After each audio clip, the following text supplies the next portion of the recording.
ઓમ જય જય જય નમોસ્તંતામ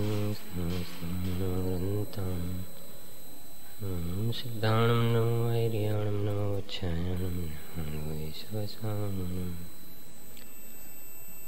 મંગલમય મંગલકરણ વીતરાગ વિજ્ઞાન નમો તે જયથી તયારહંતાદિ મહાન હરિમંગલ કરું છું મહાગ્રંથ કરણ શુભ કાર્ય જેથી મળે સમાજ સર્વ પામે નિજ પદરાજ.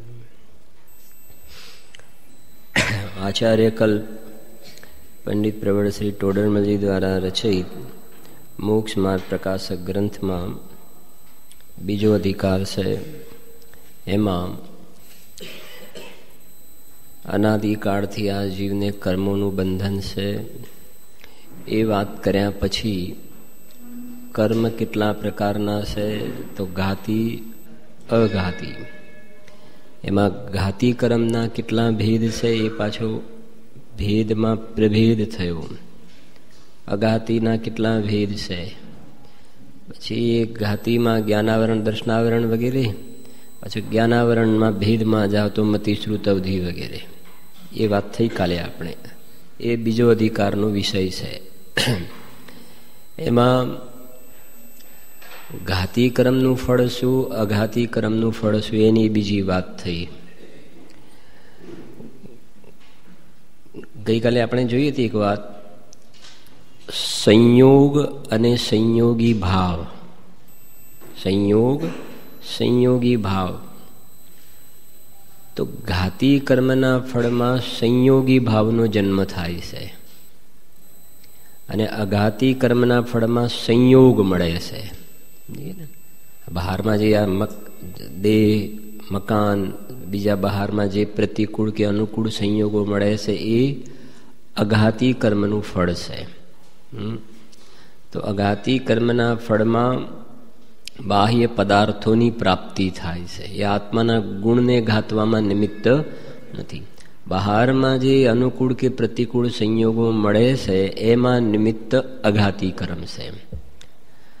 અને એ પદાર્થોના લક્ષ્ય પર્યાયમાં જે મોહરાગ દ્વેષના ભાવ થાય છે જેનું નામ સંયોગી ભાવ છે. તો સંયોગી ભાવમાં નિમિત્ત શું છે? ઘાતી કર્મ. ખ્યાલ આવે છે ને? ઘાતી કર્મ આત્માના ગુણોને ઘાતવામાં નિમિત્ત છે. તો એનો અર્થ કર્યો ગુણ એટલે ત્રિકાલી ગુણ નહીં, પર્યાય નહીં, પણ પર્યાયમાં ગુણનું પ્રગટ ના થવું, દોષનું હોવું, એનું નામ ઘાત છે. ખ્યાલ આવે છે? એમાં બીજી વાત એ કે ઘાત કર્યો તો પર્યાયમાં એ ગુણોનો સદભાવ હતો અને પછી ઘાતી કર્મો એ ઘાત કર્યો એવું નહીં, પણ એ પર્યાયની અંદર એ ગુણ પ્રગટ ન થયા, એ શક્તિ વ્યક્ત ન થઈ, એનું નામ છે કે ઘાતી કર્મ એ ગુણોના પ્રગટ થવામાં નિમિત્ત છે. બરાબર? હવે એમાં પ્રશ્ન અહીંયા આવે. ઉત્તરમાં પ્રશ્ન છે, પાનું છે 28. શું કહે છે? ઘાત નામ તો અભાવનું છે. થયું હતું ને આ પ્રશ્ન છેલ્લે? ઘાત નામ તો અભાવનું છે. કોઈનો અભાવ કરવો તો એનું શું કર્યું કહેવાય? ઘાત. હવે જેનો પહેલા સદભાવ હોય તેનો અભાવ કહેવો બને. એક પછી એક સ્ટેપ મૂક્યા. પહેલી તો ઘાતની વ્યાખ્યા કરી, ઘાત નામ અભાવનું. હવે અભાવ કરવા માટે પહેલા શું હોવું જોઈએ? જેનો પહેલા સદભાવ હોય એનો અભાવ બને, અને એનો અભાવ થયો તો ઘાત થયો એમ કહેવાય. બરાબર? પરંતુ અહીં સ્વભાવનો તો સદભાવ છે જ નહીં. સમજાય છે? સ્વભાવ એટલે શું? કે આપણી પર્યાયમાં અનંત દર્શન, અનંત જ્ઞાન, અનંત સુખ, અનંત વીર્ય, એ જે આત્માનો જે સ્વભાવ છે લોકાલોકને જાણવાનો, દેખવાનો, તો એ કહે છે એ સ્વભાવ પર્યાયમાં પ્રગટતો છે નહીં. બીજી રીતે કહ્યું કે એનો સદભાવ તો છે નહીં. હવે એનો સદભાવ નથી તો ઘાત તો એને કહેવાય કે જેનો ઘાત નામ તો અભાવનું છે, અને જેનો સદભાવ હોય એનો અભાવ કર્યો તો ઘાત કહેવાય. હવે અહીંયા અનંત ચતુષ્ટય તો છે નહીં, તેનો સદભાવ તો છે નહીં, તો પછી એનો અભાવનો પ્રશ્ન ક્યાં રહ્યો? તો પછી ઘાતી કર્મોએ ઘાત કર્યો તો કોનો ઘાત કર્યો? પ્રશ્ન ખ્યાલ આવે ને? જો પરંતુ અહીં સ્વભાવનો તો સદભાવ છે જ નહીં, તો પછી ઘાત કોનો કર્યો? બરાબર. તો ઉત્તર સાંભળજો. હવે જીવમાં અનાદિથી જ એવી શક્તિ હોય છે કે, બહુ સરસ છે આ 4 લીટી, અને એને સમજવા માટે 7મા અધિકાર ઉપર આપણે જઈશું. એટલે ખાસ થોડું અત્યારે સવારે મેં કીધું લઈને જઈએ, કેમ કે થોડું બાકી રહી જતું હતું. એ આખું એક પેકેજ થઈ જાય ને પૂરું. એમ જીવમાં અનાદિથી જ એવી શક્તિ હોય છે કે, દરેક જીવમાં, ભવ્ય હોય કે અભવ્ય, દરેકમાં, બરાબર, અનાદિથી જ એવી શક્તિ હોય છે કે જો કર્મનું નિમિત્ત ન હોય તો કેવળ જ્ઞાન આદિ પોતાના સ્વભાવ રૂપ પ્રવર્તે. સમજી ગયા ને? એનો મતલબ એ થયો કે અહીંયા કેવલ જ્ઞાન આદિ પોતાનો સ્વભાવ નથી, તો આ બાજુ કર્મનો શું છે? ઉદય છે. નક્કી થઈ ગયું ને? હા, ઘાતી કર્મ, અઘાતી કર્મ તો બાહ્ય સંયોગમાં, અને આ કેવલ જ્ઞાન વગેરે તો પોતાનો સ્વભાવ છે, એનો એ વ્યક્ત નથી થતો. બરાબર છે. એટલે કાં તો અલ્પજ્ઞતા છે, કાં તો અશુદ્ધતા છે. રાગ દ્વેષ છે, અશુદ્ધતા છે, અને જ્ઞાન અત્યારે ઓછું છે, એ અલ્પજ્ઞતા છે. તો સ્વભાવ તો કોને કહેવામાં આવે? કે પૂરું જ્ઞાન હોય, અનંત જ્ઞાન હોય અને અનંત સુખ હોય, તો એ સ્વભાવ. પણ અત્યારે ના અનંત જ્ઞાન છે, ના અનંત સુખ છે. જ્ઞાન ઓછું છે, પર્યાયમાં મિથ્યાત્વ રાગ દ્વેષ છે.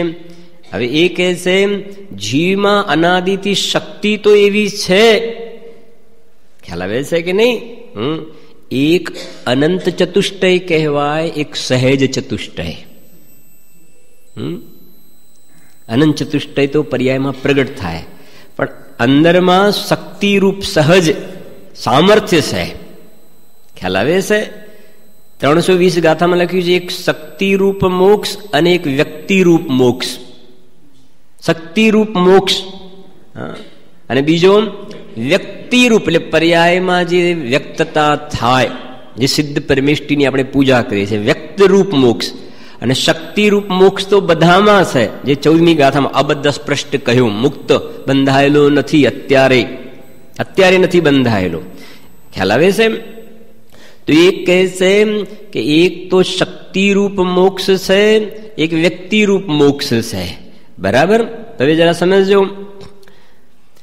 જીવમાં અનાદિથી જ એવી શક્તિ હોય છે કે જો કર્મનું નિમિત્ત ન હોય તો કેવલ જ્ઞાન આદિ પોતાના સ્વભાવ રૂપ પ્રવર્તે. માને એ કર્મનો ઉદય છે ને, એ વખતે પણ શક્તિ તો છે, કેવલ જ્ઞાન પ્રગટ કરવાની શક્તિ તો છે. એ કર્મના ઉદયે શક્તિનો ઘાત નથી કર્યો. લોજિક ખ્યાલ આવે છે? આ બહુ ઇમ્પોર્ટન્ટ. કર્મના ઉદયે જીવમાં સ્વભાવરૂપ પ્રવર્તવાની જે શક્તિ છે એનો ઘાત નથી કર્યો, પણ પર્યાયમાં એ શક્તિનું વ્યક્તપણું નથી જોવામાં આવતું ને. એ નથી જોવામાં આવતું એટલે એમ કહેવામાં આવે કે એ કર્મના ઉદયે એ સ્વભાવને વ્યક્ત ન થવા દીધો, એનું નામ ઘાત કર્યો. જો શક્તિનો ઘાત કરી નાખે તો પછી ક્યારે ભવિષ્યમાં કોઈને પર્યાયની અંદર ખ્યાલ આવે ને, અનંત ચતુષ્ટય પ્રગટ થવાનો પ્રશ્ન રહે નહીં. સમજી ગયા? હા. જો તમને બીજી રીતે દ્રષ્ટાંતથી સમજાવું કે જેમ આ બસ વગેરે હોય છે, તો એની અંદર જસ્ટ તમને મારા કરતાં વધારે ખ્યાલ હશે, પણ સમજજો કે ભાઈ એની ડિઝાઇન 120 સ્પીડની ડિઝાઇન કરેલી છે કે મેક્સિમમ એટલી સ્પીડથી જઈ શકે. પણ એને એક સ્પીડ બાંધી દીધી ગવર્મેન્ટે કે ભાઈ તમે 70 થી વધારે ચલાવી શકો નહીં. સમજી ગયા ને? તો એનામાં શક્તિ જે છે એ તો 120 જવાની છે કે નહીં?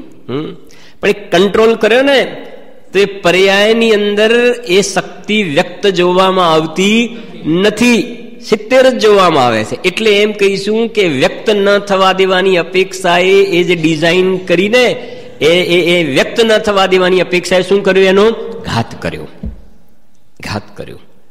શક્તિનો ઘાત નથી કર્યો એ ડિઝાઇને, શક્તિનો ઘાત. નહીં તો પછી ભવિષ્યમાં એ કોઈ જરૂર પડે તો એટલી સ્પીડમાં લઈ જવું હોય તો પણ લઈ જઈ શકાય નહીં. સમજી ગયા ને? એટલે આ જલ્દી તમને એકદમ ક્લિયર થઈ જશે આ શક્તિ અપેક્ષા એ ઘાત શું. કેમ કે મને એક ઉદાહરણ એ ખ્યાલ આવ્યો હતો પણ પછી મને થોડું ઇમ્પ્રોપર લાગ્યું કે ટાઈમ બોમ્બ હોય ને, અથવા જે બોમ્બ વગેરે જે કંઈ હોય, તો એની અંદર સમજો કે આખા અમદાવાદને ઉડાડી દેવો એક બોમ્બ બનાવ્યો છે. તો શક્તિ તો છે ને, શક્તિ. પણ પછી શું કર્યું કે એની અંદર પાણીમાં નાખી દીધું, અથવા તો એને જે ડિફ્યુઝ કરવાનું જે હતું એ પ્રમાણે એને એ કરી નાખ્યું. તો કહે છે કે હવે આજે રોડ ઉપર પણ જે દિવાળીમાં જે બોમ્બ વગેરે ફોડે છે તો એની જે ઉપર હોય એની પર પાણી થોડું નાખી દો કે ભીનો કરી દો, તો એની શક્તિનો શું થઈ ગયો? ઘાત. તો ત્યાં તો શક્તિનો ઘાત થઈ ગયો. બે અંતર સમજી લો હવે ને. ત્યાં શક્તિનો ઘાત થઈ ગયો.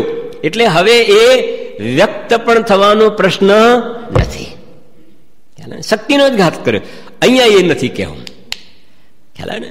આ ઘાતી કર્મ જે છે આત્માની શક્તિને ડિફ્યુઝ નથી કરતા, એમાં નિમિત્ત નથી, પણ એ શક્તિને વ્યક્ત ન થવા દેવાની અપેક્ષા. એટલે પેલી બસની ડિઝાઇન વાળું તમને એકદમ પ્રોપર ખ્યાલ આવી જશે જે એનું. બરાબર છે ને? જીવો હવે. કેમ કે આ બધું અધૂરું રહી જાતનું જાત તો મને ચેન ના પડત. આ બધું મગજમાં વિચારેલું હતું ને આની સાથે બધી આટલી મહેનત કરી હતી. 8-9 આ છેલ્લું 10મું છે, તો 9 વ્યાખ્યાનનું આજે તો નિચોડ છે. આજે સાર છે આખો ટોટલ 9 પ્રવચનનો. જો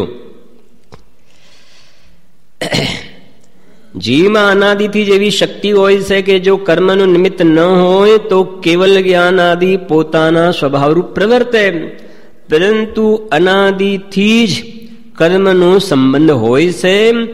તેથી એ શક્તિનું વ્યક્તપણું ન થયું. એટલે શક્તિ અપેક્ષા સ્વભાવ છે તેનો વ્યક્ત ન થવા દેવાની અપેક્ષાએ ઘાત કર્યો એમ કહીએ છીએ. છે પ્રતિકભાઈ? મળ્યું? લખ્યું છે ક્લિયર કટ એકદમ. શક્તિ અપેક્ષા સ્વભાવ છે તેનો વ્યક્ત ન થવા દેવાની અપેક્ષાએ ઘાત કર્યો એમ છે. એટલે સ્વભાવને બે રીતે સમજવાનો તમારે. એક શક્તિ અપેક્ષા સ્વભાવ અને એક વ્યક્તરૂપ સ્વભાવ. જે સ્વભાવનો ઘાત કર્યો એમ કહીએ છીએ ને, તો એક કયો સ્વભાવ? વ્યક્ત જે થવો જોઈએ સ્વભાવ, એનો ઘાત. સમજી ગયા ને? શક્તિરૂપ સ્વભાવ તો બધામાં છે. અને એ કહે છે તેનો વ્યક્ત ન થવા દેવાની અપેક્ષાએ ઘાત કર્યો એમ કહીએ છીએ. એક અહીંયા આવી જાઓ તમે જરાક જલ્દી ફટાફટ.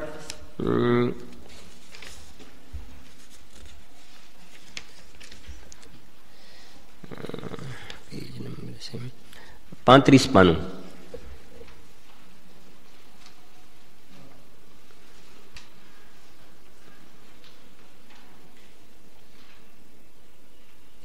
જો છે ને, કર્મબંધન રોગના નિમિત્ત થતી જીવની અવસ્થા. મળ્યું?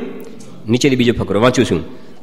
હવે એ કર્મબંધન રૂપ રોગના નિમિત્તથી જીવની કેવી કેવી અવસ્થાઓ થઈ રહી છે તે અહીંયા કહીએ છીએ.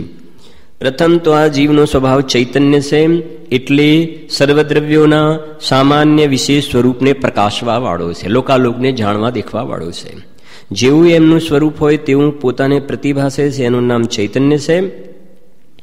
ત્યાં સામાન્ય સ્વરૂપ પ્રતિભાસનું નામ દર્શન છે, તથા વિશેષ સ્વરૂપ પ્રતિભાસનું નામ જ્ઞાન છે. એટલે શું? બરાબર છે. હવે જો, હવે એવા સ્વભાવ વડે ત્રિકાલવર્તી સર્વ ગુણ પર્યાય સહિત સર્વ પદાર્થોને પ્રત્યક્ષ અને યુગપત એટલે એક સમયમાં સહાય વિના આ આંખ પ્રકાશ વગેરેની સહાય વિના દેખી જાણી શકે એવી, શું લખ્યું છે? એવી શક્તિ આત્મામાં સદાકાળ છે. એટલે દરેક આત્મામાં લોકાલોકને જાણે દેખે એવી શક્તિ તો સદાકાળ છે. ભલે ગમે આ કર્મનો ઉદય હોય તો પણ એ શક્તિનો ઘાત થયો નથી, એ વ્યક્ત નથી થઈ શકતું. એમાં એ પુરુષાર્થની કમજોરી પોતાની, અને એમાં નિમિત્ત તરફથી વાત કરીએ તો ઘાતી કર્મનો ઉદય છે. હવે એક બીજી વાત જરા સાંભળો. હવે સાંભળજો, 7મા અધિકારના રેફરન્સમાં જરા વાત કરું છું. નિશ્ચયાભાસી શું ભૂલ કરે છે? બહુ તમને આનંદ આવશે.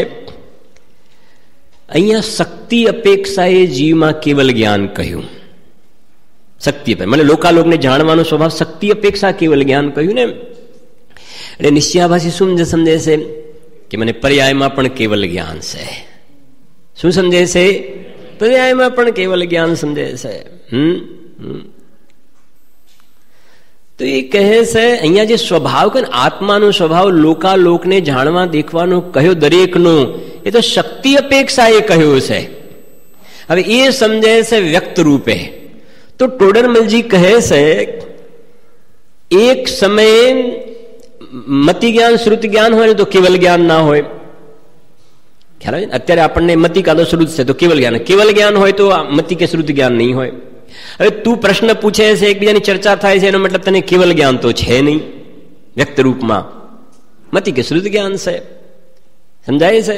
અને તું કહે છે મને પર્યાયમાં કેવલ જ્ઞાન છે, તો એ વાત તો બેસતી નથી. એક વાત.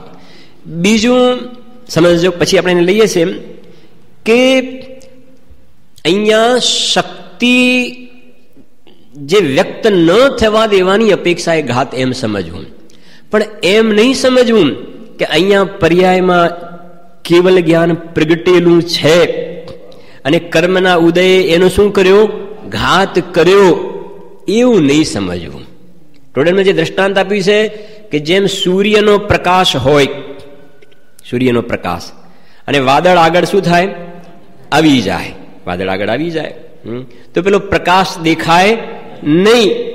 એવી રીતે અહીંયા કેવલ જ્ઞાન પ્રગટ છે અને કર્મના પટલ આવ્યા અને કેવલ જ્ઞાન ઢંકાયેલું છે, વ્યક્તરૂપ કેવલ જ્ઞાન ઢંકાયેલું છે. એવી રીતે ઘાત કર્યું છે એમ ના સમજવું. સમજી ગયા ને?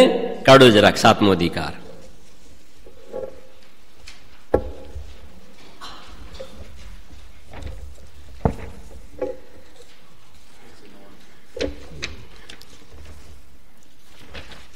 સાતમા અધિકારમાં શરૂઆતમાં જ સ્ટાર્ટિંગ કયું પાનું છે? 199. જો 199 પાનું, 198 પાનું, એમાં નીચેથી બીજો પેરા મળી ગયો.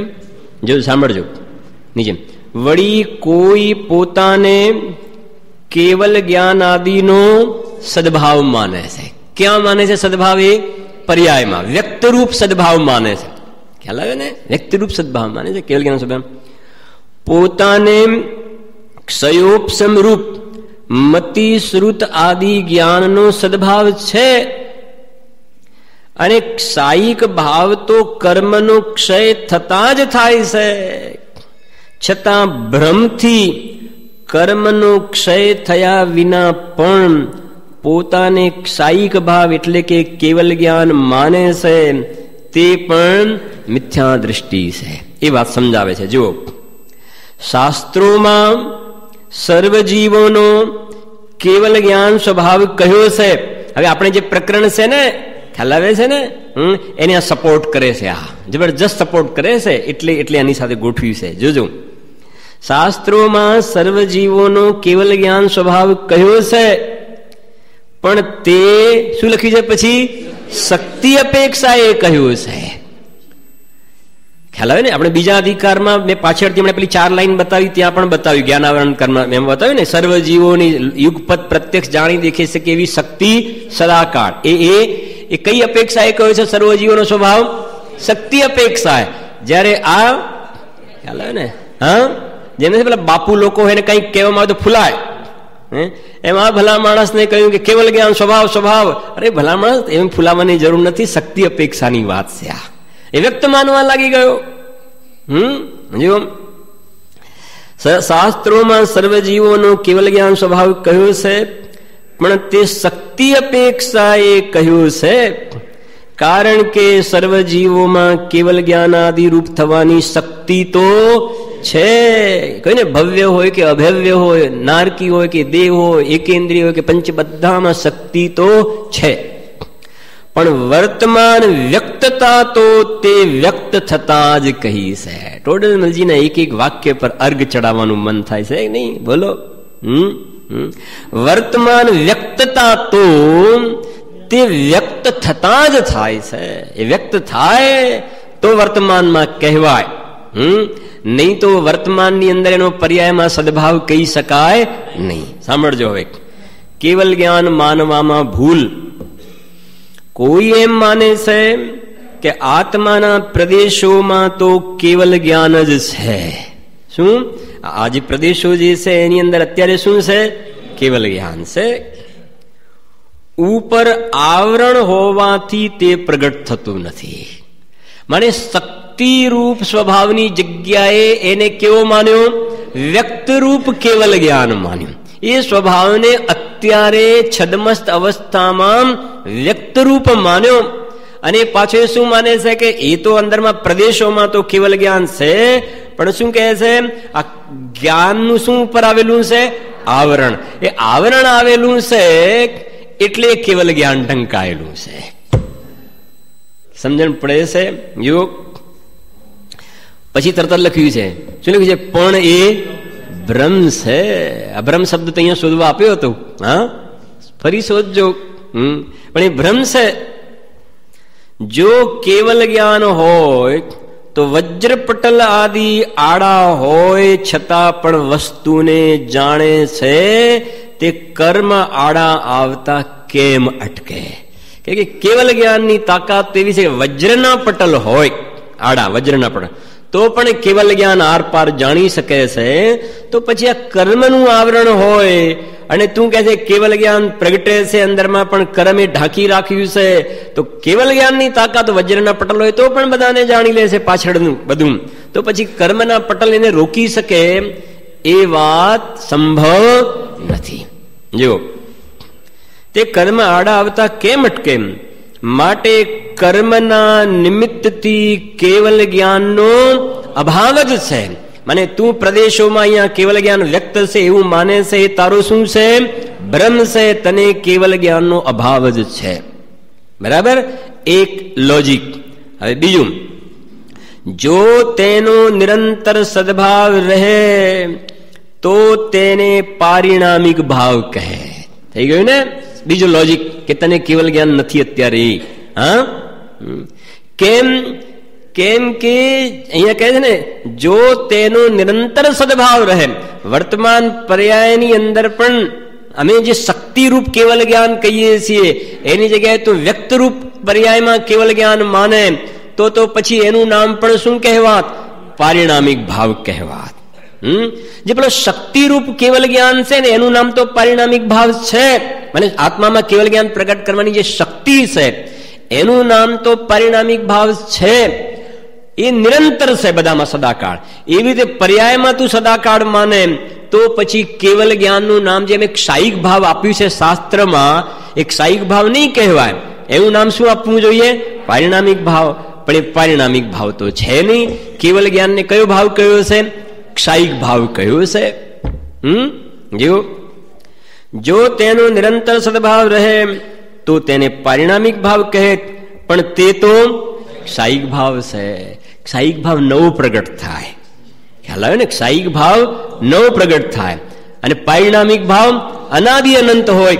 હવે તું કહે છે કે મને પર્યાયોમાં પ્રદેશોમાં તો કેવલ જ્ઞાન છે જ બધાને, અને કર્મે ખાલી શું કર્યું છે? ઢાંકી રાખ્યું છે. તેનો મતલબ કેવલ જ્ઞાન જે છે એને પારિણામિક ભાવ કહેવો પડે. પણ શાસ્ત્રમાં કેવલ જ્ઞાનને કયો ભાવ કયો છે? ક્ષાયિક ભાવ કયો છે. એનો મતલબ એ અનાદિનો નથી. બરાબર? સર્વભેદ જેમાં ગર્ભિત છે એવો ચૈતન્ય ભાવ તે જ પારિણામિક ભાવ છે. પણ તેની જો હવે મતિ જ્ઞાનાદિરૂપ વા કેવલ જ્ઞાનાદિરૂપ અનેક અવસ્થા છે, તે પારિણામિક ભાવ નથી. તેથી કેવલ જ્ઞાનનો સદભાવ સર્વદા માનવો યોગ્ય નથી. આ સર્વદા આવ્યું ને, સર્વથા, સર્વત્ર, આ બધા શબ્દ. સર્વત્ર એટલે બધા ક્ષેત્ર, સર્વત્ર ખ્યાલ આવે ને, એ ક્ષેત્ર. સર્વદા એટલે હંમેશા કાળ, સર્વદા એટલે કાળ, બરાબર છે. જો તેથી કેવલ જ્ઞાનનો સદભાવ સર્વદા માનવું યોગ્ય નથી. કેવલ જ્ઞાન પ્રગટ કરવાની શક્તિ સર્વદા માનો, પણ પ્રદેશોની અંદર આમ કેવલ જ્ઞાન ઝગમગ ઝગમગ છે અત્યારે ને કર્મે ઢાંક્યું છે, એ સર્વદા શક્ય નથી.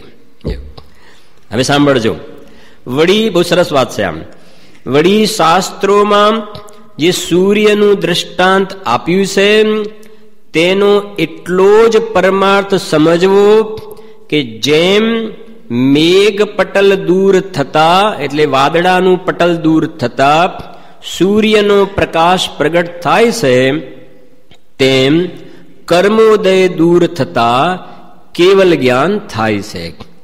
તથા જેમ મેઘ પટલ થતા સૂર્ય પ્રકાશ પ્રગટ થતો નથી, તેમ કર્મોદય થતા કેવળ જ્ઞાન થતું નથી. પણ એવો ભાવ ન લેવો કે જેમ સૂર્યમાં પ્રકાશ રહે છે તેમ આત્મામાં કેવલ જ્ઞાન રહે છે. એમ અંતર ખ્યાલ આવ્યો ને. ઉપર શું આપ્યું કે શાસ્ત્રમાં જે સૂર્યનું દ્રષ્ટાંત આપ્યું છે તેનું એટલો જ પ્રમાણ, મેઘ પટલ દૂર થતા સૂર્યનો પ્રકાશ શું થાય છે? પ્રગટ થાય છે. અને નીચે લખ્યું જો, પણ એવો ભાવ ન લેવો કે જેમ સૂર્યમાં પ્રકાશ રહે છે તેમ આત્મામાં કેવલ જ્ઞાન રહે છે. તેમાં અંતર છે. દ્રષ્ટાંતમાં ખ્યાલ આવી ગયો ને. ફરીથી જો, સૂર્યનું દ્રષ્ટાંત તેનો એટલો જ પ્રમાણ સમજો કે જેમ મેઘ પટલ દૂર થતા સૂર્યનો પ્રકાશ શું થયો? પ્રગટ થયો. મેઘ પટલ દૂર થયું તો સૂર્યનો પ્રકાશ શું થયો? પ્રગટ થયો. એમ કર્મ હટ્યા તો અહીંયા કેવલ જ્ઞાન શું થયું? પ્રગટ થયું. અને મેઘ પટલ હતા તો સૂર્ય શું હતો? પ્રકાશ ઢંકાયેલો હતો, બરાબર છે. એમ એ સૂર્યનો પ્રકાશ પ્રગટ થતો નહોતો, એમ કર્મનો ઉદય હતો તો અહીંયા કેવલ જ્ઞાનનો ઉદય નહોતો. બસ એટલું. પણ અહીંયા એમ ન સમજવું કે પેલો જે સૂર્યનો જેમ પ્રકાશ આમ ખુલ્લો છે અને પેલા ઢાંકી રાખ્યું છે એમ ગાડી કેવલ જ્ઞાન પ્રગટેલું છે અને કર્મે ઢાંકી રાખ્યું છે, એવું નહીં સમજવું. એમ જો બહુ ઘણું સ્પષ્ટ કર્યું છે. જો પણ એવો ભાવ ન લેવો કે જેમ સૂર્યમાં પ્રકાશ રહે છે તેમ આત્મામાં કેવલ જ્ઞાન રહે છે. કારણ કે દ્રષ્ટાંત સર્વ પ્રકારે મળતું આવે નહીં. આ એક મોટી મુદ્દાની વાત છે. દ્રષ્ટાંત એક દેશ લાગવું પડે, આંશિક રૂપમાં સર્વથા મળતું આવે નહીં. જે વસ્તુની ક્લેરિટી માટે દ્રષ્ટાંત આપ્યું એટલું જ લગાડવું, પછી બીજી બધી રીતે પણ તમે દ્રષ્ટાંત લગાવવા જાઓ તો કદાચ કોઈ મળતું આવે તો આવે, ન આવે તો પણ સર્વથા મેળવવાનો પ્રયત્ન કરવો નહીં. કેમ કે દ્રષ્ટાંત એક દેશ મળતું આવે, બરાબર. અને આ વાત ટોડરમલજીએ રહસ્યપૂર્ણ ચિઠ્ઠીમાં પણ લખી છે, તમે વાંચજો. આપણી પાસે સમય નથી એટલો, નહીં તો બતાવત.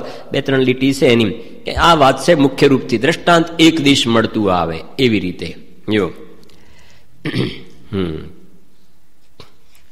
જેમ નથી કે ભાઈ બીજનો ચંદ્રમા હોય ને પૂનમનો ચંદ્રમા, તો સમ્યક દર્શન થયું ને, તો બીજ થઈ તો એ જેમ બીજનો ચંદ્રમા આટલો હોય એમ આત્માના આટલા જ પ્રદેશોમાં તો સમજાવવા માટે દ્રષ્ટાંત એક દેશ. સમજી ગયા ને શોર્ટમાં. જેમ બીજ થઈ તો પૂનમ થશે, તો આટલો ચંદ્રમા ખીલ્યો અને બાકીનો એમ સમ્યક દર્શન થયું તો સમ્યક જ્ઞાનની બીજ થઈ તો આત્માના અમુક પાર્ટમાં સમ્યક જ્ઞાન ને બાકીનામાં નહીં, એવું નથી કહેવાનું આશે. પણ એ બતાવવું છે કે બસ એ થયું ને તો એ કહે છે કે પૂર્ણ થશે, એમ આંશિક રૂપમાં થયું તો એ પૂરું થશે, એટલું સમજવું એમ, બરાબર.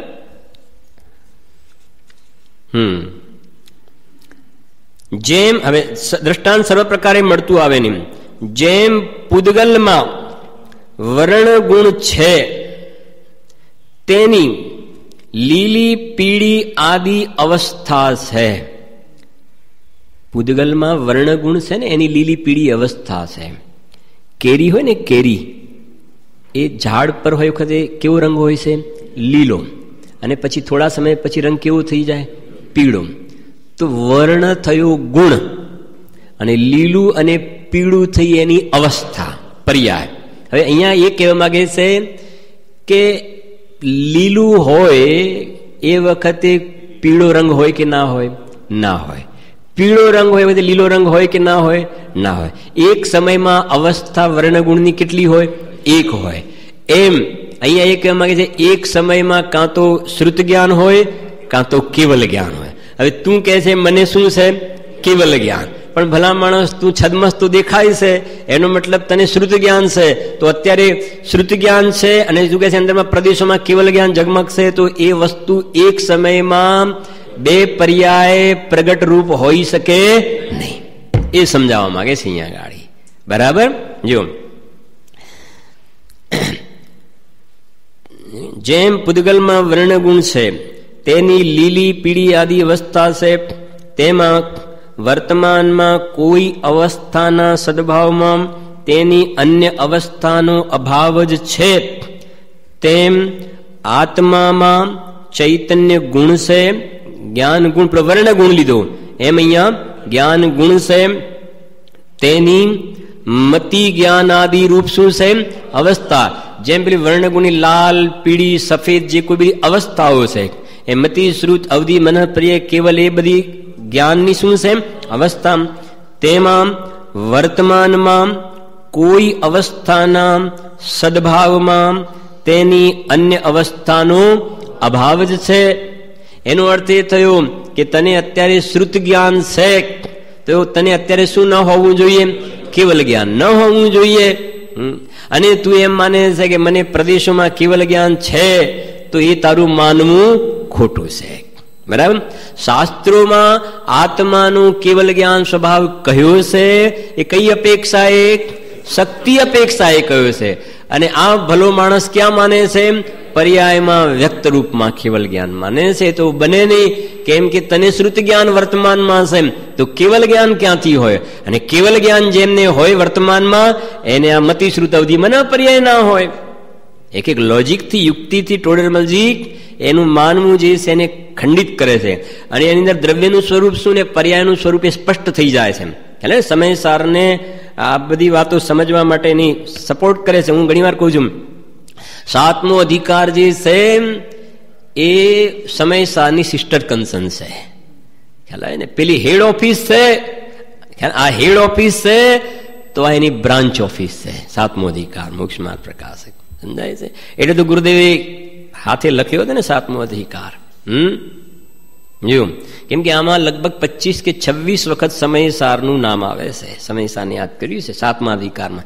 એનો અર્થ એ કે ટોડરમલજી જયારે સાતમો અધિકાર લખતા હતા એ વખતે એમના ચિત્તમાં સમયસાર કેટલું ઉર્ધ્વ હતું.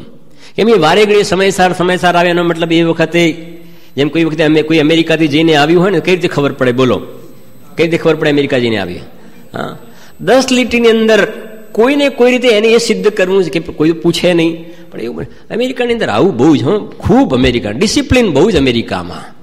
એને એ કહેવું, એને ડિસિપ્લિન નથી બતાવી, એને એ બતાવવું છે કે હું અમેરિકા જઈને આવ્યો છું. સમજાય છે ને? હા, જો સાંભળજો આગળ પ્રશ્ન. આવરણ નામ તો વસ્તુને આચ્છાદવાનું છે. આવી વાત પાછી. પેલું ઘાત નામ તો અભાવનું, એ એક પ્રકારનું પ્રશ્ન છે આ, કે ઘાત નામ તો અભાવનું અને જેનો સદભાવ હોય એનો અભાવ થાય. એમાં કહે છે જ્ઞાન આવરણ, દર્શન આવરણ. તો આવરણ તો કઈ વસ્તુ હોય એને આચ્છાદે તો આવરણ કર્યું કહેવાય. ખ્યાલ આવે કે ને? જેમ ભગવાન બિરાજે છે ને આપણે આગળ કંઈક પ્રસંગ રાખવો છે તો આપણે શું કરીએ છીએ? કપડાનું આવરણ તો છે ને, તો પછી આચ્છાદન કર્યું.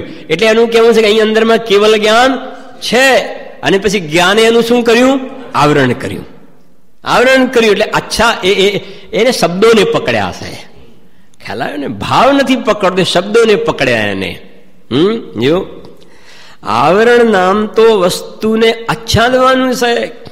હવે જો કેવલ જ્ઞાનનો સદભાવ નથી, તમે ના પાડો છો કે આત્માના પ્રદેશોમાં કેવલ જ્ઞાન નથી, તો કેવલ જ્ઞાનાવરણ શા માટે કહો છો? હવે એ આમ ઉલટું પકડે છે. તો પછી કેવલ જ્ઞાનાવરણ ના કહો, તમે આવરણ કહો છો. તો આવરણ નામ તો વસ્તુનો શું કરવો? આચ્છાદ. એનો મતલબ અહીંયા કેવલ જ્ઞાન છે અને એને આવરણ કર્યું એમ માનો. નહીં તો પછી તમે કેવલ જ્ઞાનાવરણ ના કહો કેવલ જ્ઞાન. શું કામ કન્ફ્યુઝ કરો છો? તો ઉત્તર જુઓ, ફરી આવ્યું. જુઓ હવે છે કે ક્રીમ લાઈનો. અહીં શક્તિ છે તેને વ્યક્ત ન થવા દે તે અપેક્ષાએ આવરણ કહ્યું છે. આવી ગયું ને? શક્તિ જે છે આત્મામાં કેવલ જ્ઞાન પ્રગટ કરવાની, એને એ કેવલ જ્ઞાનાવરણનો ઉદય છે. એ શક્તિને વ્યક્ત ન થવા દેવામાં નિમિત્ત છે. એટલા માટે એને શું કહેવામાં આવે છે? આવરણ કહેવાય. આવરણનો અર્થ એવો જડતાથી ન લેવો કે અહીંયા સદભાવ હોય અને પછી ઢાંકે તો જ આવરણ, એવું નહીં લેવું. પણ શક્તિને વ્યક્ત ન થવા દેવું એમાં જે નિમિત્ત છે એટલા માટે પણ એને શું કહેવામાં આવે છે? આવરણ કહેવામાં આવે છે.